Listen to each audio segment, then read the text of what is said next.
வணக்கம் நண்பர்களே, நான் உங்க கிச்சா பேசுறேன். எத்தனை சத்தியமான வார்த்தைகள்! காமாட்சியின் தீர்ப்பு ஒரு இனிமையான மற்றும் ஆச்சரியமான சம்பவம்.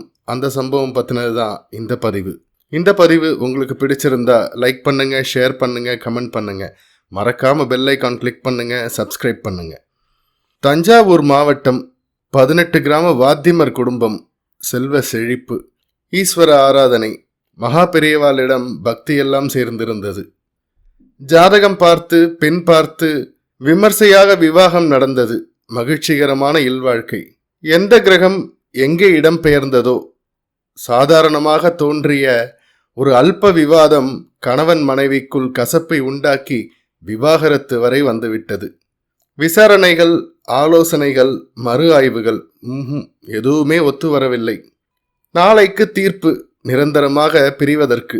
பெண்ணும் பெத்தவாளும் பெரியவாளின் தரிசனத்திற்காக வந்தார்கள்.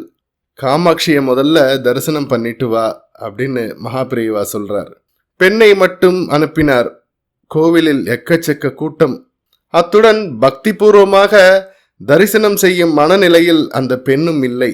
தெரிந்தவர் ஒருவர் எதிரே வந்தார். அடடே, ஏது இன்னைக்கு இவ்வளோ தூரம்?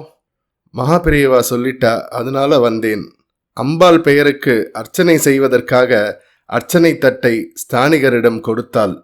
ஸ்தானிகர் அர்ச்சனை செய்துவிட்டு பிரசாத தட்டை கொண்டு வந்தார். கூட்டமான கூட்டம். சேர்ந்து வாங்கிக்கோங்கோ. சேர்ந்தா அந்த பெண் முழித்தாள்.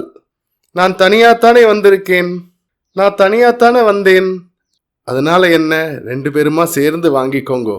மறுபடி அர்ச்சகர் சொன்னதும், யாரோடு சேர்ந்து வாங்கிக் கொள்ள சொல்கிறார்? சட்டென்று திரும்பி பார்த்தபோது அங்கே அவளுடைய பிரிய போகிற புருஷன்தான் அவள் பின்னால் நின்று கொண்டிருந்தான்.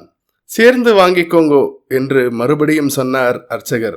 அம்மா, அம்மா, பரதேவதா, காமாட்சி, இது உன்னோட ஆணையா? கண்கள் கண்ணீரை பெருக்க இருவருமே உண்மையில் ஆத்மார்த்தமாக இதைத்தான் விரும்பியதால், இதற்காகவே ஏங்கிக் கொண்டிருந்ததால் சந்தோஷமாக பிரசாதத்தை பெற்றுக்கொண்டனர். கர்ப்ப கிரகத்துக்குள் காமாட்சி தீபத்தின் ஜோதியில் ஜொலித்துக் கொண்டிருந்தாள். இப்படி அழுது அழுது பிரிய போவதற்கா உங்களை சேர்த்து வைத்தேன் என்று கேட்பது போல் புன்னகையோடு காட்சியளித்தாள். மனசு முழுக்க சந்தோஷம் நிரம்பிக் கொண்டு 2 பேரும் கோயிலேருந்து வெளியே வந்த பிறகு 2 குடும்ப பெரியவர்களும் பார்த்து பேசிக்கொண்டார்கள். விவாகரத்து ரத்தாகிவிட்டது. காமாட்சி அல்லவா ஜட்ஜ்மெண்ட் கொடுத்திருக்கிறாள்.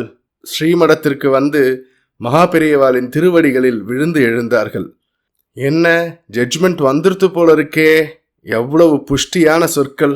எழுதினது மகா பெரியவா தானே. பெண் மனசு நிறைந்து சிரித்து கொண்டே சொன்னால், சுந்தரமூர்த்தி நாயனாருக்கும் பறவை நாச்சியாருக்கும் நடுவே தூது போன ஞாபகம் இன்னும் இந்த பரமேஸ்வரனுக்கு இருந்திருக்கிறது. அதனால்தான் கணவன் மனைவி இருவரையும் தனியாக கோவிலில் சந்திக்க வைத்திருக்கிறார். அதோடு தாய்க்கும் மேலாக தன் குழந்தைகளான நமக்கும் இனி வரப்போகும் சந்ததிகளுக்கும் எல்லாருக்குமாக உபதேசித்தார். பாருங்கோ, வாழ்க்கைனா 1000 கஷ்ட நஷ்டம் வரதான் செய்யும். குடும்பம்னா சண்டை சச்சரவு இருக்கத்தான் செய்யும். பொறுமையா ஒருத்தரோட ஒருத்தர் அனுசரிச்சு போனா எப்பேற்பட்ட ப்ராப்ளத்தையும் ஈஸியா சால்வ் பண்ணிடலாம். அல்ப விஷயத்துக்கெல்லாம் பெரிய சண்டை போட்டுண்டு விவாகரத்து பண்ணிக்கிறதுக்கா இத்தனை செலவழிச்சு கல்யாணம் பண்றா?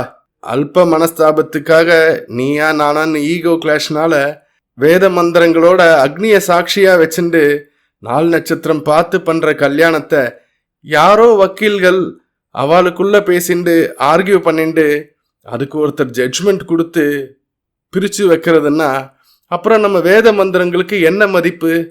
அக்னி பகவானுக்கு என்ன மதிப்பு? இல்ல பத்திரிகையில ஆச்சாரியால் அனுகிரகத்தோட அப்படின்னு போடுறேலே, எங்களுக்கு என்ன மதிப்பு? எத்தனை சத்தியமான வார்த்தைகள்! 2 பேரும் மனமொத்த தம்பதிகளாக மறுபடியும் நமஸ்காரம் பண்ணினார்கள். ஹர ஹர சங்கர ஜெய ஜெய சங்கர.